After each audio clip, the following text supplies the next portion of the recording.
Mirad cuán bueno y cuán agradable es habitar los hermanos juntos en armonía. La unidad se asemeja ¿a qué? Primero se asemeja al buen óleo que se derramaba sobre la cabeza de Aarón y que bajaba hasta el borde de sus vestiduras. Este era un cuadro no solo agradable, sino que era hermoso.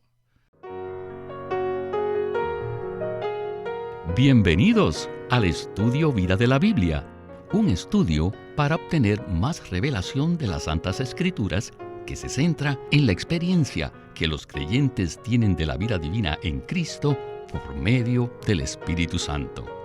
Si desean, pueden escuchar gratuitamente todos los programas radiales del Estudio Vida en nuestra página de internet, radiolsm.com.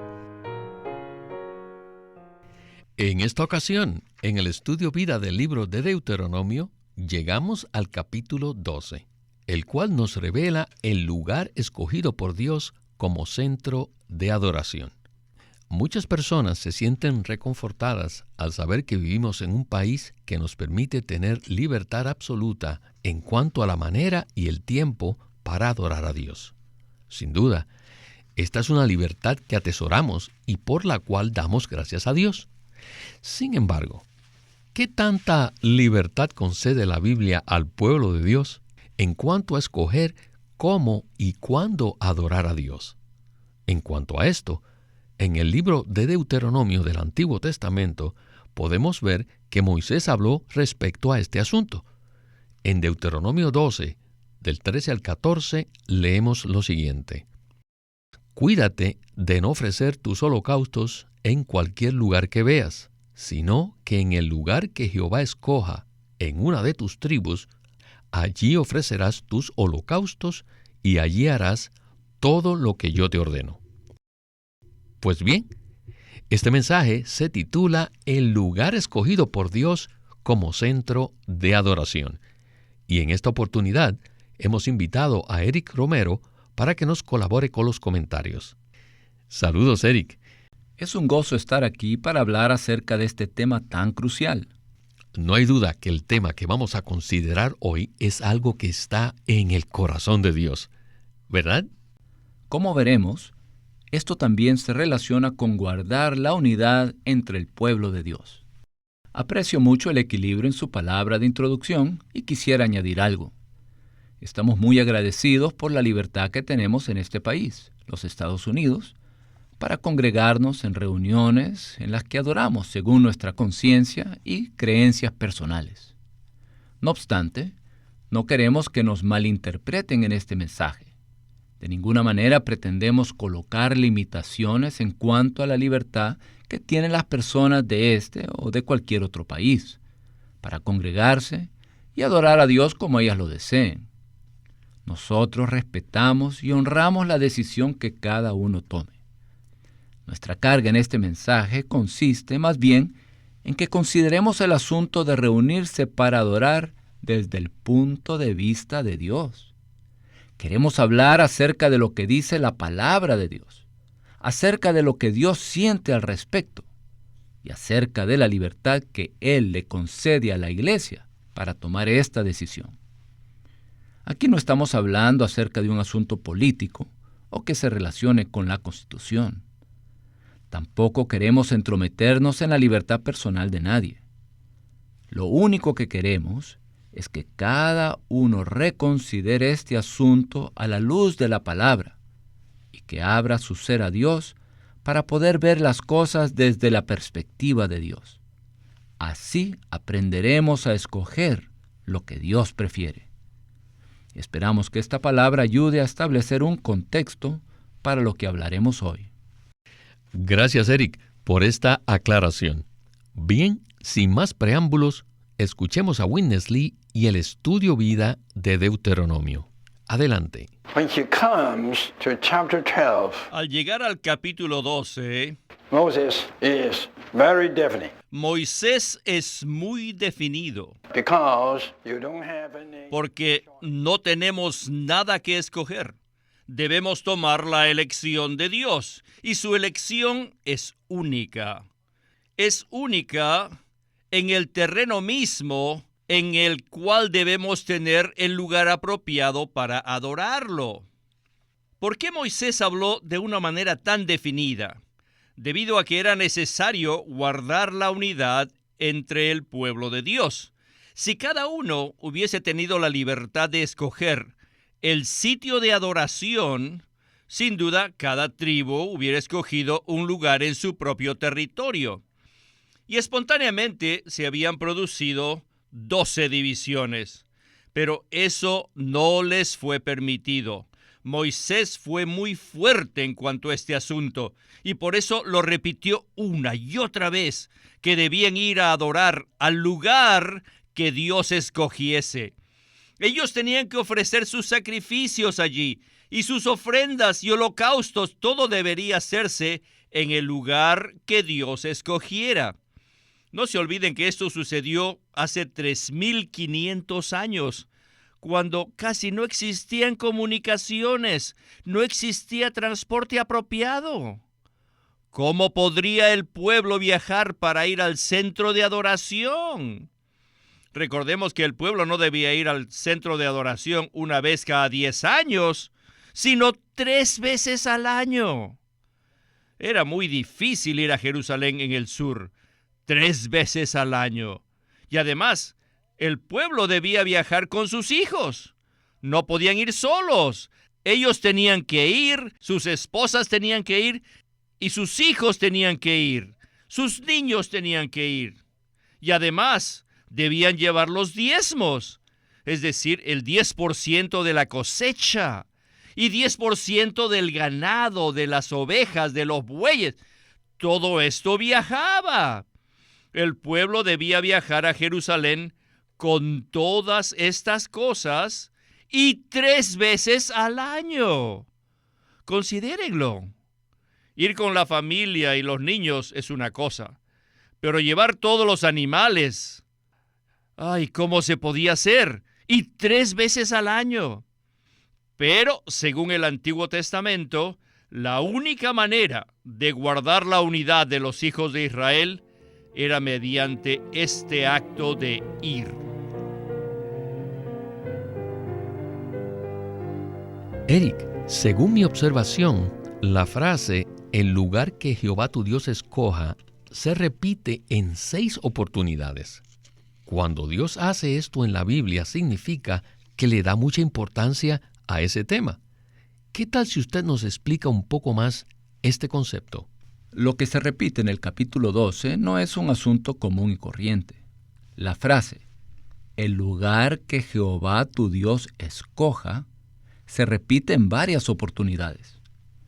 Moisés hizo un esfuerzo muy grande para servir a Dios y repitió algo que es muy importante relacionado con el lugar de adoración. Dios tiene sentimientos acerca de esto y Él tiene sus propias preferencias. Por tanto, nosotros debemos preocuparnos por lo que Dios desea. Necesitamos ser profundamente impresionados una y otra vez con respecto al tema de adorar a Dios, que Dios tiene todo el derecho de decidir el sitio, de escogerlo y de ordenarle a su pueblo ir allí. Hemos escuchado que si Dios no hubiese sido tan específico, cada tribu habría establecido su propio centro de adoración en la buena tierra. Por tanto, la orden de Dios mantuvo la unidad del pueblo de Israel. Este es el pensamiento de Dios, ¿verdad? Sin duda, este es el pensamiento de Dios. Él desea que su pueblo guarde la unidad, lo cual está relacionado con establecer un centro de adoración. Dios sabía que si permitía que cada tribu hiciera su propia elección, cada uno escogería lo que más le conviniese. Si cada tribu tuviera su centro de adoración, no tendría que viajar tanto. Sabemos que más adelante, cuando el reino fue dividido, Jeroboam hizo exactamente eso. Él estableció otros centros y medios de adoración porque no quería que el pueblo fuese a Jerusalén, debido a que perdería su reino. Por tanto, el pensamiento central del capítulo 12 del Deuteronomio nos presenta la gran preocupación que Dios tiene por guardar la unidad de todo su pueblo. Y esto tiene mucho que ver con el lugar ordenado por Dios para que lo adoren. Es un hecho trágico que el lugar de adoración pueda ser utilizado de manera divisiva para separar al pueblo de Dios, en lugar de ser utilizado conforme a la manera de Dios para mantener la unidad entre nosotros. Gracias, Eric. En el siguiente segmento hablaremos acerca del pensamiento de Dios acerca de la unidad y cuán crucial es para Él. Para ello, usaremos como contexto el Salmo 133, que dice: Mirad cuán bueno y cuán agradable es habitar los hermanos en unidad. Es como el aceite fino sobre la cabeza, el cual descendió sobre la barba de Aarón, que bajó hasta el borde de sus vestiduras, como el rocío del Hermón que descendió sobre los montes de Sión, porque allí ordenó Jehová la bendición, la vida para siempre. Este es un salmo muy corto, pero que tiene un contenido muy rico e importante. Regresemos con Witness Lee. Do you still remember Psalm 133? ¿Todavía se acuerdan el Salmo 133? Oh, the brethren dwell together in unity. Mirad cuán bueno y cuán agradable es habitar los hermanos en unidad, en armonía. Este es uno de los salmos graduales. Si usted estuviese en Jerusalén, podría ver que Jerusalén estaba en la cima de un monte y el pueblo debía ascender y debían subir desde abajo hasta la cumbre, y eso toma un buen tiempo. Tenían que subir, iban ascendiendo, y los hijos de Israel, cuando iban a Jerusalén, tenían que subir a la cumbre y tenían que ascender cantando el Salmo 133. Mirad cuán bueno y cuán agradable es habitar los hermanos juntos en armonía. La unidad se asemeja ¿a qué? Primero se asemeja al buen óleo que se derramaba sobre la cabeza de Aarón y que bajaba hasta el borde de sus vestiduras. Este era un cuadro no solo agradable, sino que era hermoso. La unidad también se asemeja al rocío de Hermón, que desciende sobre los montes de Sión. Así que el pueblo de Israel fue preservado por medio de estas prácticas. Yo sé que algunos de ustedes se estarán preguntando, ¿y cómo podemos hacer eso? ¿Cómo podemos reunirnos 3 veces al año? Bueno, necesitamos darnos cuenta que en la tipología de Deuteronomio había un terreno geográfico. Pero en el cumplimiento de esta tipología, el terreno no es un lugar geográfico, sino que el terreno está en nuestro espíritu. ¿Saben que esa mujer de Samaria que le habló al Señor Jesús y que el Señor le respondió, le preguntó acerca de adorar a Dios y el Señor le dice que no se necesita ir al monte o ir a Jerusalén para adorar a Dios, sino que tenemos que adorarlo en espíritu? Esto se menciona claramente en Juan 4:24. Y también el apóstol Pablo hace referencia en Efesios 2:22, donde dice que la morada de Dios hoy día es nuestro espíritu. Por un lado, el Señor dice que debemos adorar a Dios en el espíritu. Y por otro lado, Pablo nos dice que la morada de Dios es en nuestro espíritu. Al juntar estos dos versículos, podemos ver el cumplimiento de Deuteronomio capítulo 12. Eric, en la tipología que Witness Lee acaba de desarrollar para nosotros, escuchamos que el pueblo de Israel necesitaba ascender al monte de Sión para hacer sus ofrendas y mientras lo hacía, cantaba salmos, como por ejemplo el Salmo 133. ¿Cómo se relaciona esto con nosotros, los creyentes neotestamentarios? En el caso del pueblo de Israel, el lugar de adoración ya había sido decidido. Por tanto, el Salmo 133 es un cuadro hermoso de la bendición de vida como consecuencia de la unidad del pueblo de Dios. Dicha unidad era resguardada porque ellos obedecían a Dios en cuanto al lugar de adoración. Es una visión muy placentera que nos presenta a los hermanos juntos en armonía, no para una reunión ocasional, sino para reunirse 3 veces al año. Esto se asemeja al ungüento que se ponía sobre la cabeza del sacerdote, o al rocío que descendía sobre el monte Sión.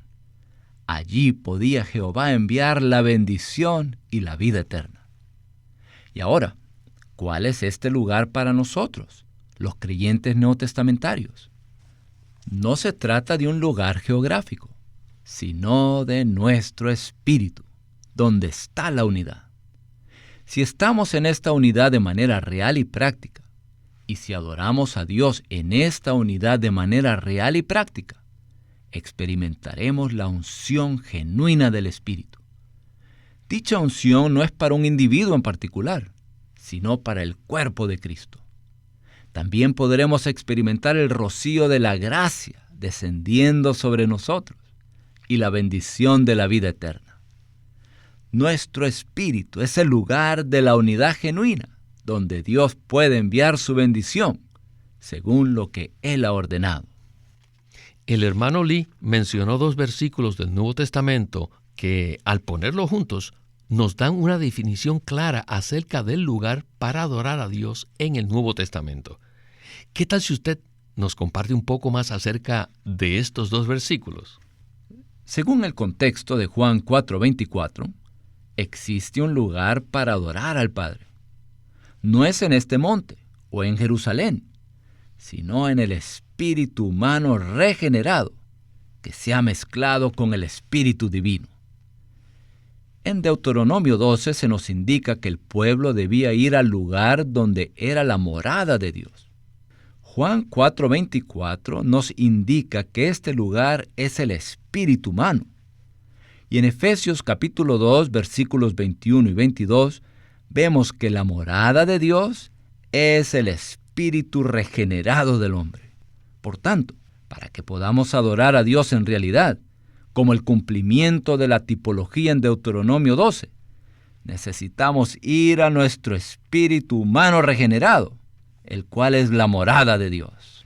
Si permanecemos en el Espíritu, tendremos la certeza de que estamos adorando a Dios el Padre en el lugar que Él ha designado, el cual es su morada, y a la vez es el lugar de la unidad. Allí puede Dios enviar bendición y vida eterna. Esto es lo que busca el Padre. Gracias, Eric. Regresemos de nuevo con Winnesley.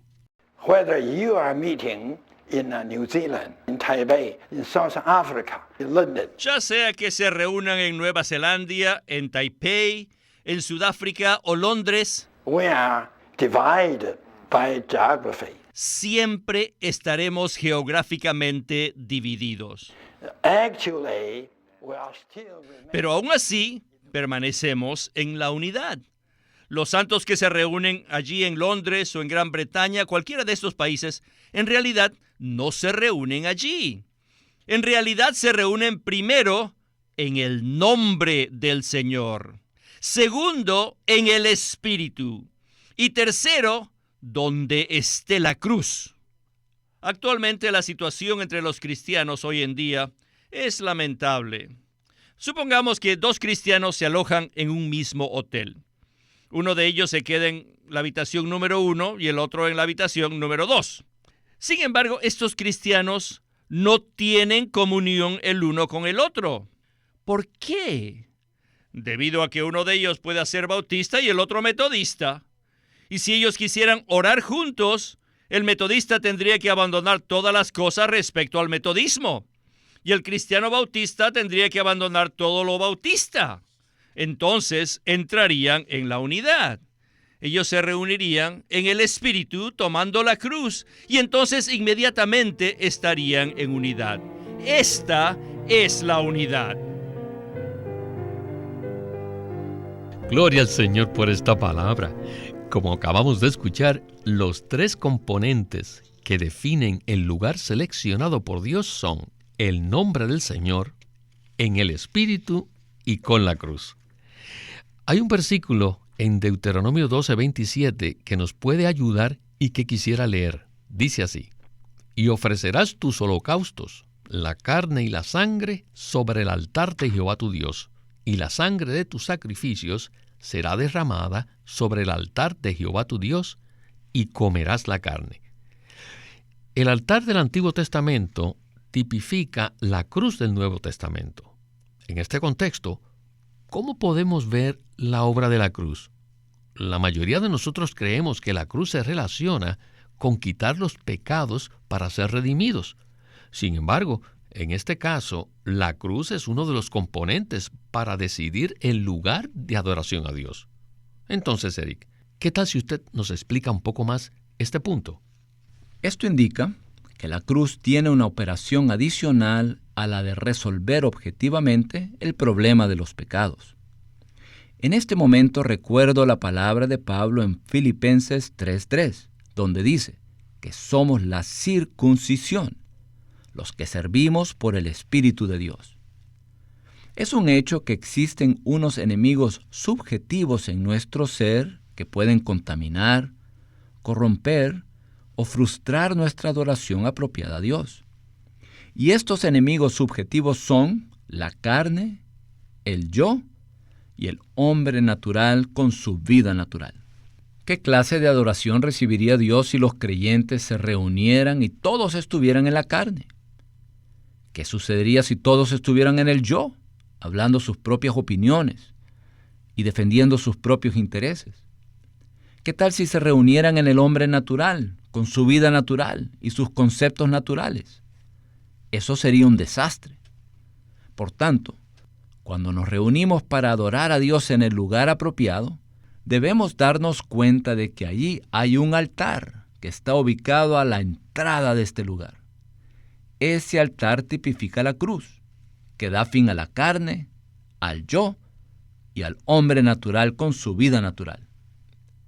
En cuanto a esto, quisiera leer una porción del libro impreso del Estudio Vida de Deuteronomio, que dice así: experimentar la cruz significa ser hechos a un lado, ser anulados y ser reducidos a nada. Este es un requisito crucial para que nuestra adoración a Dios esté en la unidad del cuerpo de Cristo. Todos necesitamos la cruz para hacernos a un lado. Todos necesitamos la cruz para ser anulados en cuanto a lo que somos en nosotros mismos. Y todos necesitamos la cruz para ser reducidos a nada. Así que si nosotros somos reducidos a nada, entonces adoraremos a Dios con el Cristo que lo es todo para nosotros. No habrá ninguna intromisión, ninguna frustración.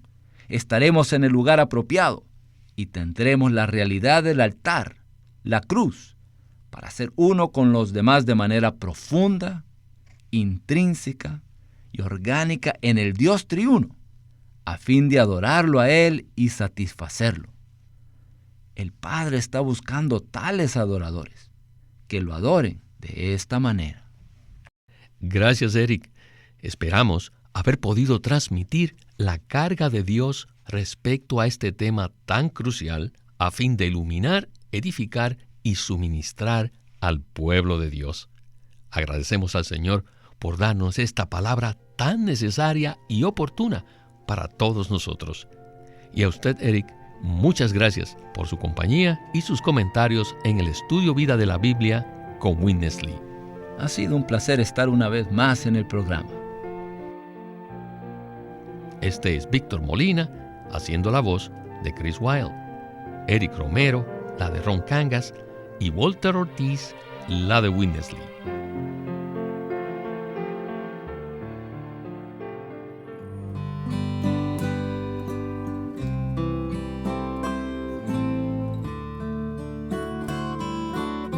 Queremos presentarles el libro titulado El Ministerio de la Palabra de Dios. Y no hay duda, pues, que la obra más importante que Dios lleva a cabo en la tierra es la comunicación de su palabra por medio del hombre.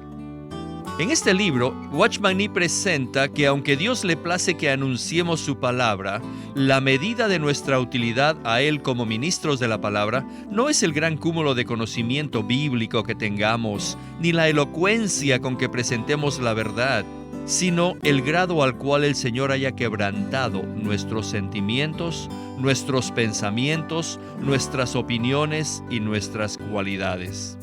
Él presenta que para ser ministros de la palabra, primero debemos permitir que el Señor moldee y pula nuestro interior mediante la operación y la disciplina del Espíritu Santo.